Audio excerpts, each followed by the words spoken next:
Congress chief ఖర్గేతో CM Revanth Reddy భేటీ. ఈ సందర్భంగా cabinet విస్తరణతో పాటు తాజా రాజకీయ అంశాలపై చర్చించినట్లు తెలిసింది. ఏఐసిసి డ్రాఫ్టింగ్ కమిటీలో భట్టి. కీలక సమావేశాల కోసం ఏర్పాటు చేసిన అధిష్టానం వచ్చే నెల 8, 9 తేదీల్లో అహ్మదాబాదులో మీటింగ్.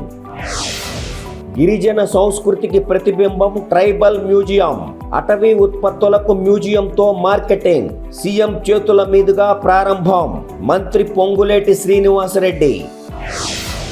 4 ఎకరాల వరకు రైతు భరోసా పూర్తి. మంగళవారం 1,00,000 మంది రైతులకు 199 కోట్ల రూపాయల జమ. మరో 2 రోజుల్లో 5 ఎకరాల వరకు పెట్టుబడి సాయం. ఇప్పటి వరకు 54.74 లక్షల మంది రైతులకు లబ్ధి. 77.78 లక్షల ఎకరాలకు నిధులు జమ. యువ వికాసం టార్గెట్ 8,083.23 కోట్లు. 4,42,438 మంది లబ్ధిదారులకు రుణాలు. ఒక్కొక్కరికి 2 లక్షల రూపాయల నుంచి 4 లక్షల వరకు. 60% నుంచి 80% వరకు సబ్సిడీ పొందే ఛాన్స్.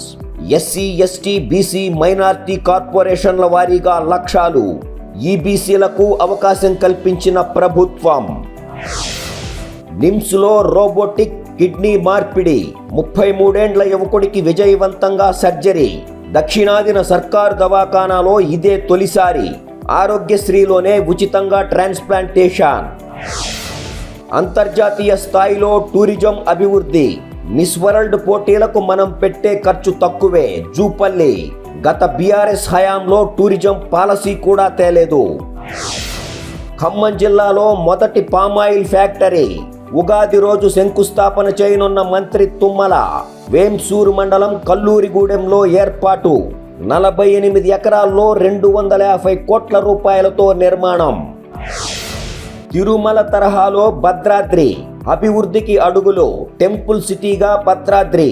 భూసేకరణకు కాంగ్రెస్ సర్కార్ గ్రీన్ సిగ్నల్. 34 కోట్ల రూపాయలు విడుదల చేసిన ప్రభుత్వం. సీఎం రేవంత్ కు మంత్రి తుమ్మల కృతజ్ఞతలు. ప్రాపర్టీ ట్యాక్స్ వసూళ్లకు ఓటీఎస్. మున్సిపాలిటీలు, కార్పొరేషన్లలో అవకాశం. ట్యాక్స్ వడ్డీ పెనాల్టీపై 90% రాయితీ ప్రకటించిన ప్రభుత్వం.